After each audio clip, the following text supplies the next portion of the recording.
नमस्कार, आप देख रहे हैं स्टेट लाइव। मैं हूं माधवी पांडे आपके साथ। शुरुआत करते हैं बिहार से। मुख्यमंत्री नीतीश कुमार को बिहार की बागडोर संभाले लगभग 20 साल हो चुके हैं। आपको बता दें कि इस दौरान बिहार कई बड़े बदलावों का गवाह बन चुका है। बिहार ने इन 20 सालों में विकास की नई बुलंदियों को छुआ है और सीएम नीतीश कुमार के नेतृत्व में बिहार में हुए बदलाव पर देखिए ये स्पेशल रिपोर्ट।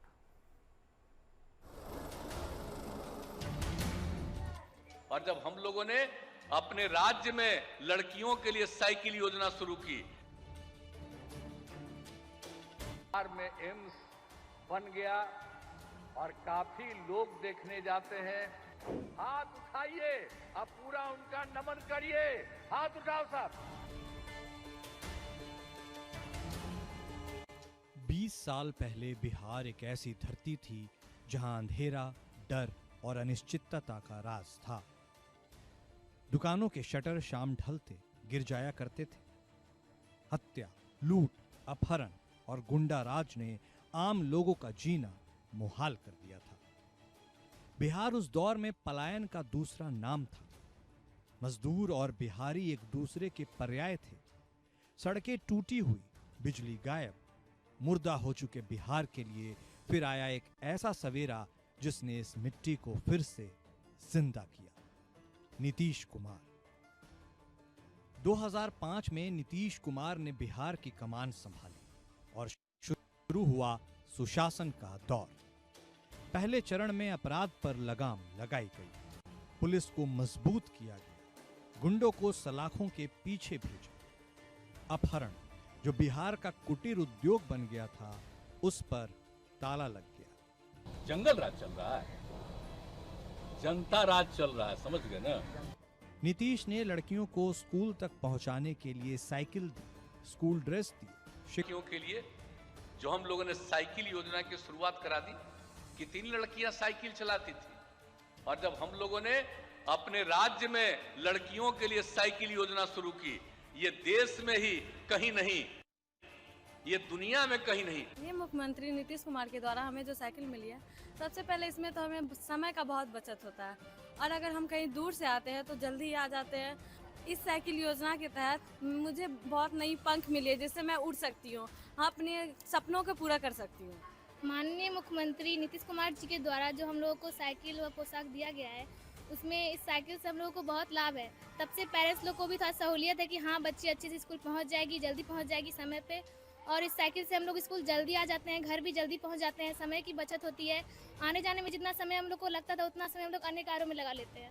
पुलों के निर्माण ने उसे जोड़ा। बिजली, जो कभी सपना थी, आज हर घर में 24 घंटे मौजूद है। एम्स जैसे अस्पतालों ने बिहार को स्वास्थ्य का नया ठिकाना बनाया।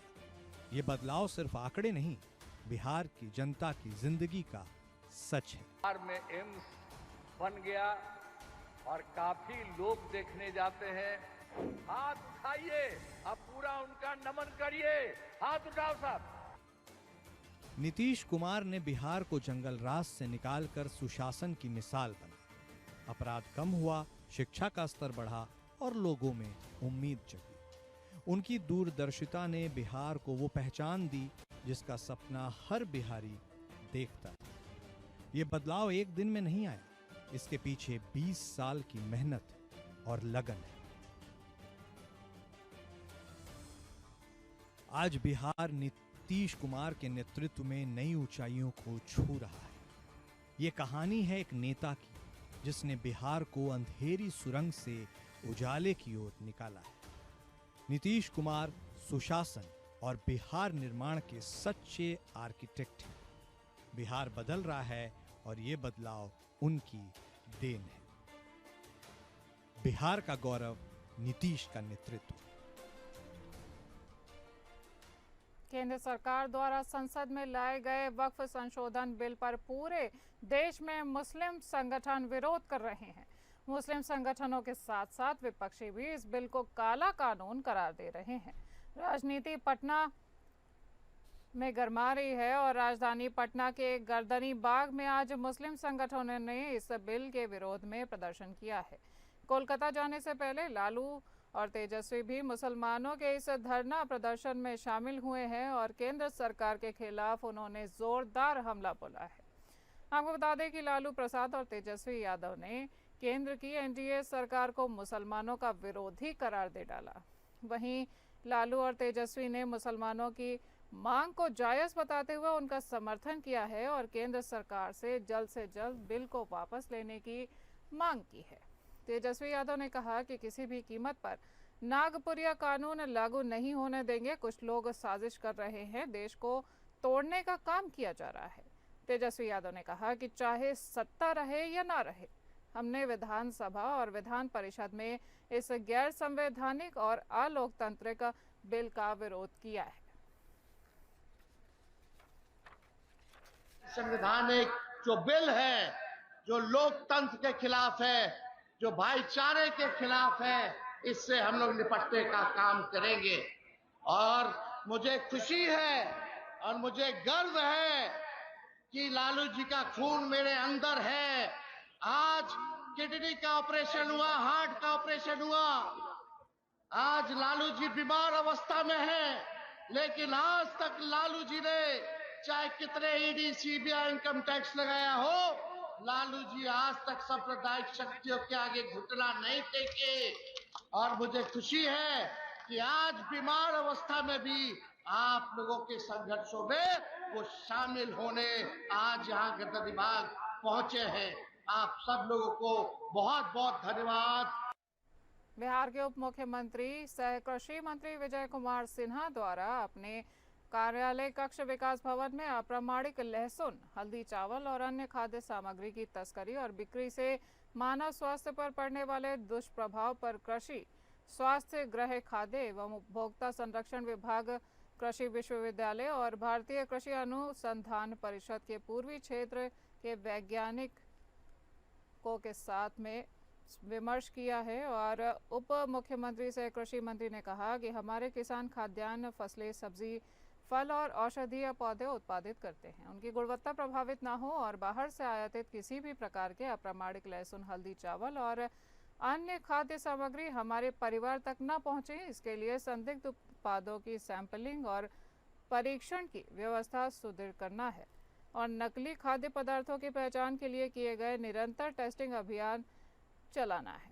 सीमावर्ती क्षेत्रों तक संवेदनशील इलाकों में संदिग्ध उत्पादों की सतत निगरानी को भी बढ़ाना है।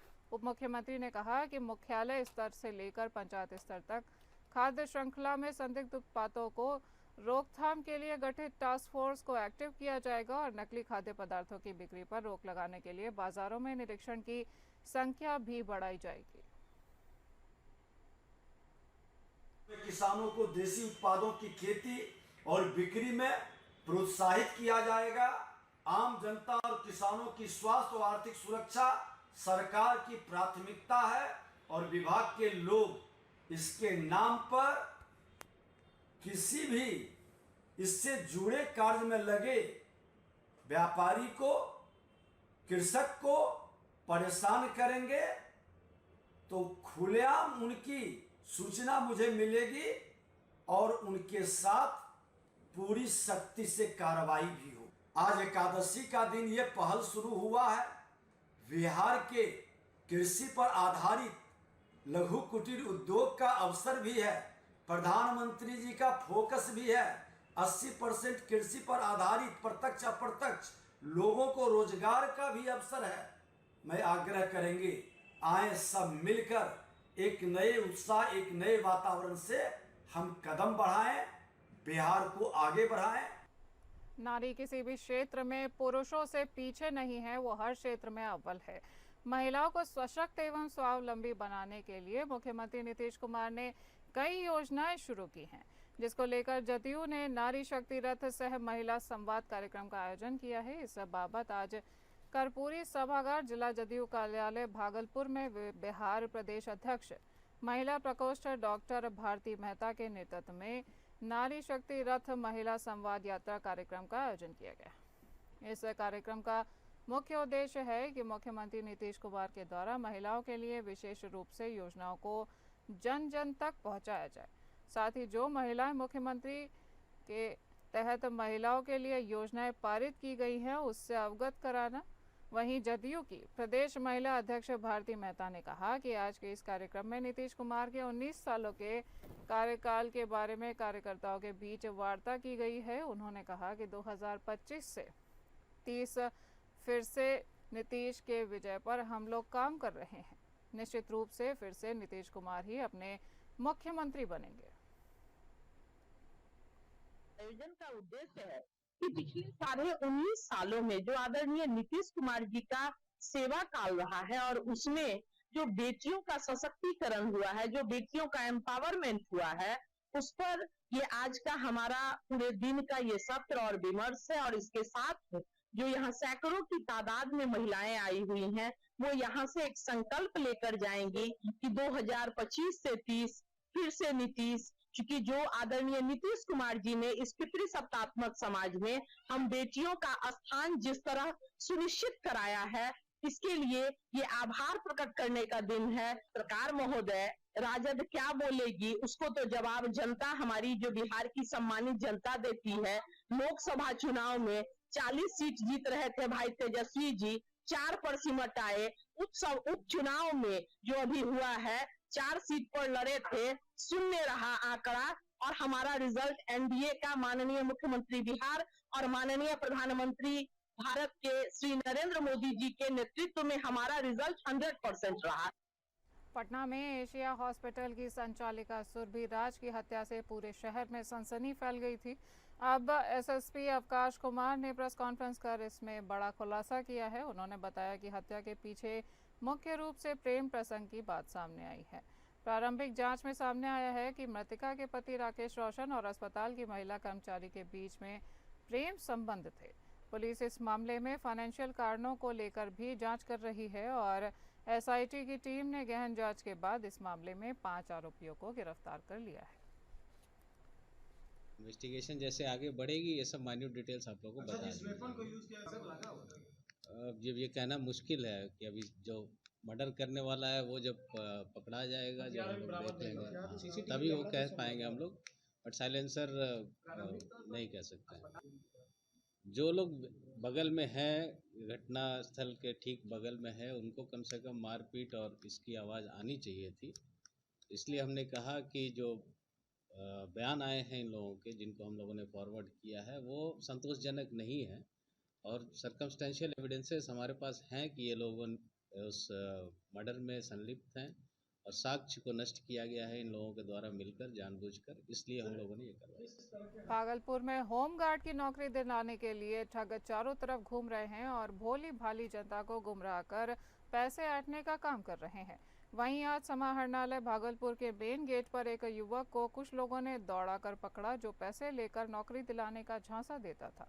जब उसे लोगों ने रंगे हाथ पकड़ा तो उन्होंने एक आदमी से पैसे लेने की बात को कबूला है। देखते ही देखते लोगों की भीड़ इकट्ठा हो गई और उसके बाद जोगसर थाना पुलिस को सूचित किया गया है। पुलिस उसे पकड़कर थाने पूछताछ के लिए ले गई है। वहीं पकड़े गए युवक ने कुछ लोगों का नाम भी सामने लाया है।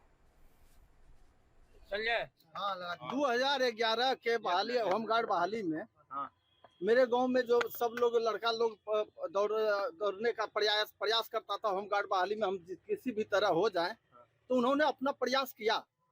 फिर नंबर जो भी है उसमें अफवाह फैलाया गया कि बिना पैरवी का नहीं होगा। तो ऐसे लोगों से जो है उनका मुलाकात हुआ, जो कि अपने आप को होमगार्ड का दरोगा बताया और अपना परिचय जो है समादेष्टा से नजदीकी का बताया। जो सब साथियों ने, सब लड़कों ने, अभ्यर्थियों ने इस पर विश्वास किया और इनको पैसा दिया। कितना दिया? सब लोगों ने उस समय 2-2 लाख रुपया करके इनको पैसा दिया। कितने लड़के? लगभग 7 लड़का था। और बहाली होने के जैसे फिजिकल जो शारीरिक मापदंड है जैसे खत्म हुआ, ये लोग वहाँ पर चारों तरफ घूम रहा था। इनका जो है संपर्क हुआ, इन्होंने जो है वहाँ पर सब लड़कों को अपना कलेक्ट किया। बिहार के भोजपुर में एक सनसनीखेज वारदात को अंजाम दिया गया है। एक सरफराज आशिक ने 2 लोगों की हत्या कर डाली है, साथ ही उसने खुद को भी गोली मार ली है। इसके बाद पूरे इलाके में अफरा तफरी मच गई। आरा स्टेशन के ओवरब्रिज पर इस घटना को अंजाम दिया गया है। मृतकों की शिनाख्त अनिल सिंह और उनकी बेटी आयुषी कुमारी के रूप में की जा रही है। वहीं सनकी प्रेमी युवक की शिनाख्त 20 वर्षीय अमन कुमार के रूप में की गई है। मृतक सभी उद्वंत नगर थाना क्षेत्र के रहने वाले थे और जानकारी के अनुसार अमन कुमार ने पहले अनिल सिंह और उनकी पुत्री को गोली मारकर हत्या कर दी और इसके बाद उसने स्वयं भी आत्महत्या कर ली। घटना के बाद मौके पर एएसपी नवादा थाना की पुलिस आरपीएफ घटनास्थल पर पहुंचकर मामले की छानबीन कर रही है और सरेआम हुए इस हत्याकांड से इलाके में दहशत का माहौल पसर गया है।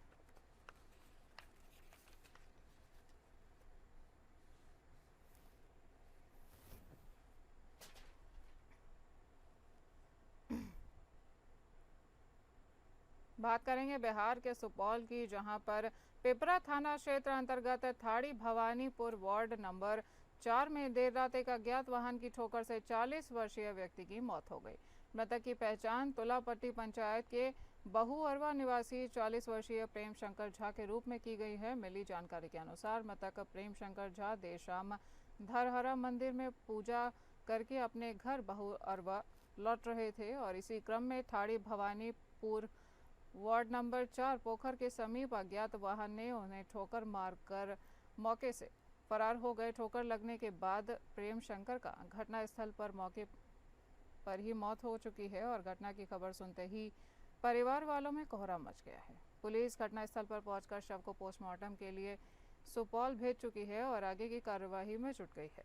इधर मृतक प्रेम शंकर झा अपने पीछे 3 बच्चे छोड़ गए हैं। अब मृतक के परिजनों ने सरकार से उचित मुआवजे की मांग की है।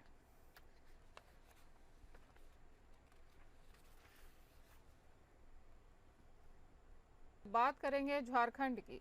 झारखंड के मुख्यमंत्री हेमंत सोरेन की अध्यक्षता में झारखंड कैबिनेट की मीटिंग संपन्न हो चुकी है। बैठक में 16 प्रस्तावों पर मुहर लगाई गई है। जिन प्रस्तावों को मंजूरी मिली है उसमें मैया सम्मान योजना के क्रियान्वयन में आंशिक संशोधन किया गया है। अब इसमें आवेदक के आधार लिंक की बाध्यता मार्च 2025 तक के लिए हटा दी गई है। इसके अलावा झारखंड सूक्ष्म लघु एवं उद्योग विशेष छूट विधेयक को भी मंजूरी दी गई है और झारखंड सचिवालय सेवा प्रकाश के प्रशाखा पदाधिकारी के प्रमोशन के नियमावली में संशोधन भी किया गया है। वहीं उच्च न्यायालय द्वारा पारित आदेश में 6 कर्मियों की सेवा संपुष्टि कृषि विभाग का मामला भी इसमें खास निर्णय लिया गया है और अनुपूरक बजट को घटनोत्तर स्वीकृति भी दी गई है। इकोनॉमिक सर्वे को घटनोत्तर स्वीकृति भी दी गई है। वहीं बजट को घटनोत्तर स्वीकृति दी गई है। आपको बता दें कि दिव्यांग बच्चों के शिक्षा के लिए इंटरमीडिएट स्तर के सहायक आचार्य के लिए 3400 पदों की घोषणा की गई है और झारखंड कम्युनिटी हेल्थ भर्ती सेवा नियमावली को भी मंजूरी दी गई है। वहीं बाल पहाड़ी डैम के पास बराज के निर्माण को सैद्धांतिक सहमति प्रदान की गई है और झारखंड पुलिस हाउसिंग बोर्ड के नियमावली में संशोधन भी किया गया है।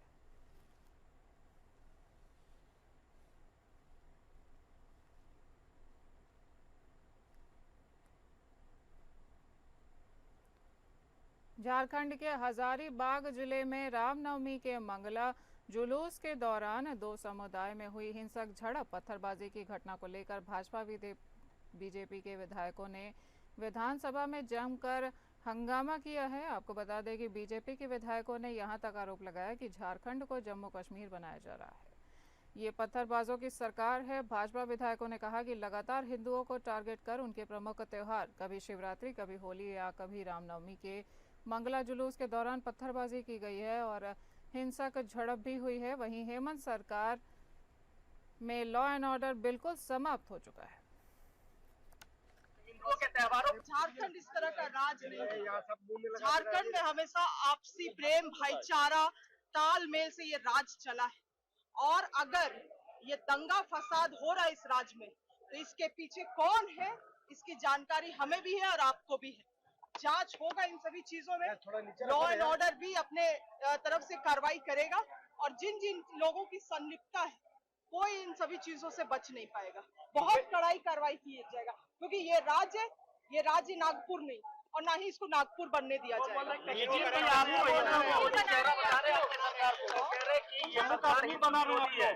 और हिंदुओं के त्योहारों पर ही सबसे ज्यादा इनका चाल हम लोग हो रहा नहीं है। जानते हैं, इनका चाल हम लोग नहीं जानते। राष्ट्रपति शासन लगाना चाहते हैं यहाँ पे दंगा फसाद करके, यहाँ के लोग इनको माफी नहीं करेंगे। ये केवल दंगा फसाद के लिए जाना जाते हैं। राष्ट्रपति शासन लगवाना चाहते हैं। राष्ट्रपति शासन लगा, इन लोग जो बहुमत से हम लोग जीत के आए हैं उसको ये लोग पचा नहीं पा रहा है। अब कौन सा ऑपरेशन चलेगा? लोटस ऑपरेशन भी यहाँ काम नहीं आने वाला है। ये लोग अब राष्ट्रपति शासन लगाना चाहते हैं यहाँ पे, और इसीलिए, और वो भी ऐसा नहीं है कि हमें सत्ता से निकाल के, इस राज्य के लोगों को जला के, इस राज्य के लोगों के बीच में दंगा फैला के यहाँ पे ये लोग राजनीतिक रोटी सेकना चाहते हैं। झारखंड विधानसभा चुनाव में खाता खोलने में सफल रही लोक जनशक्ति पार्टी राज्य में संगठनात्मक मजबूती पर इन दिनों जोर दे रही है। इसी के तहत पार्टी ने राजधानी रांची के पुराना विधानसभा परिसर में प्रदेश कमेटी की बैठक की, जिसमें विधायक जनार्दन पासवान के अलावा कई पदाधिकारी मौजूद रहे। प्रदेश अध्यक्ष बीरेंद्र प्रधान के नेतृत्व में हुई इस बैठक में आने वाले समय में बिहार विधानसभा चुनाव में पार्टी प्रत्याशियों की जीत सुनिश्चित कराने के लिए झारखंड से नेता और कार्यकर्ता को भेजने का निर्णय लिया गया है।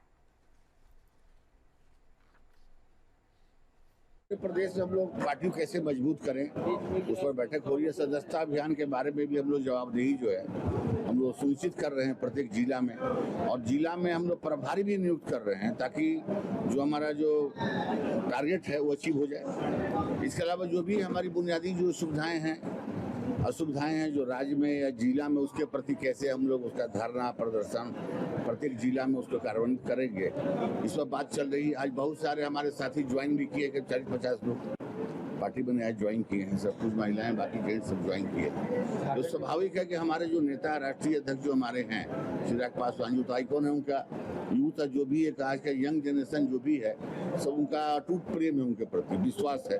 तो निश्चित रूप से हमारी पार्टी जो है, जो हमें सीट मिला, एक ही सीट मिला, हम लोग तो 100% अचीवमेंट हम लोग किए, लेकिन निश्चित रूप से हमारा जो ग्रोथ है जिस प्रकार से, तो ग्रोथ हमारा जो है उसके अनुसार तो मिला नहीं, लेकिन हम लोग जो गठबंधन में जो भी मिला, जो स्वीकार किए, उस पर मतलब मजबूती से पार्टी को और जो हमारे अलायंस को मजबूत करने के लिए दिशा में जो कार्य हो रहा है या करना है, हम लोग कर रहे हैं। बात करेंगे छत्तीसगढ़ की। छत्तीसगढ़ में भिलाई में पूर्व सीएम और कांग्रेस नेता भूपेश बघेल के घर पर सीबीआई ने छापेमारी की है। आपको बता दें कि रेड की खबर मिलते ही कांग्रेस कार्यकर्ता उनके घर की ओर बढ़ना शुरू कर दिए।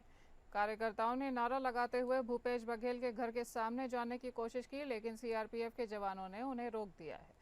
भूपेश बघेल के निवास पहुंचने वाले सभी रास्तों को बैरिकेड लगाकर बंद कर दिया गया है और भूपेश बघेल समर्थकों और कार्यकर्ताओं की बढ़ती भीड़ को देखते हुए पुलिस ने घर के चारों तरफ के गेट बंद कर दिए हैं। सूत्रों के मुताबिक महादेव सट्टा ऐप से जुड़े लेन देन और कथित संलिप्तता को लेकर सीबीआई अभिषेक महेश्वरी से पूछताछ करना चाहती थी, लेकिन घर पर किसी के न मिलने के कारण सीबीआई ने उसे सील कर दिया है और संभावना जताई जा रही है कि सीबीआई दोबारा कार्यवाही कर सकती है।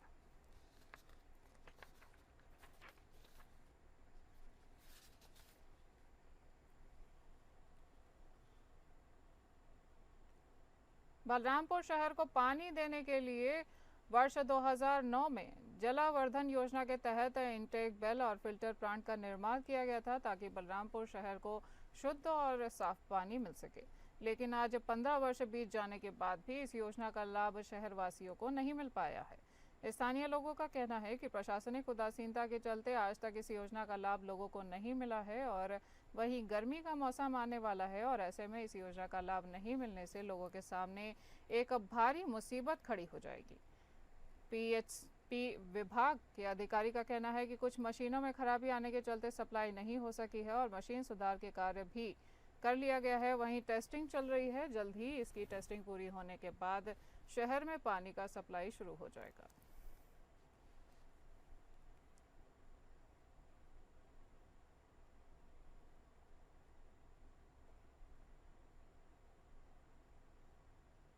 बात करेंगे राजस्थान की। राजस्थान के जयपुर में भारतीय मजदूर संघ के जिला अध्यक्ष रणजीत सिंह गुर्जर, प्रदेश मंत्री यतेंद्र कुमार, जिला संरक्षक योगेश सक्सेना, रेखा शर्मा, महेश शर्मा एवं संयुक्त महामंत्री नवल किशोर और सभी पदाधिकारियों ने गणेश शंकर विद्यार्थी के बलिदान दिवस पर भाग लिया है। प्रदेश महामंत्री हरिमोहन शर्मा ने बताया कि आज हम महान स्वतंत्रता सेनानी, पत्रकार और समाज सुधारक गणेश शंकर विद्यार्थी जी के बलिदान दिवस पर उन्हें श्रद्धांजलि अर्पित करते हैं। उन्होंने अपनी लेखनी को सामाजिक न्याय एवं स्वतंत्रता संग्राम का सशक्त हथियार बनाया और सत्य व निष्पक्षता के लिए अपना जीवन समर्पित कर दिया। असंगठित क्षेत्र के राष्ट्रीय प्रभारी जयंतीलाल जी ने बताया कि सांप्रदायिक सौहार्द बनाए रखने के प्रयास में 25 मार्च 1931 को उन्होंने अपने प्राण न्यौछावर कर दिए थे। उनका जीवन सत्य, साहस और संघर्ष का प्रतीक है और जिला प्रचार मंत्री अक्षय कुमार ने बताया कि हम सभी को उनके आदर्शों और मूल्यों से प्रेरणा लेकर सत्य, निष्ठा और निर्भीकता के साथ अपने कर्तव्यों का पालन करने का संकल्प लेना चाहिए। इस अवसर पर जिले भर के मजदूर और विभिन्न कर्मचारी संगठनों के लोगों ने भाग लिया।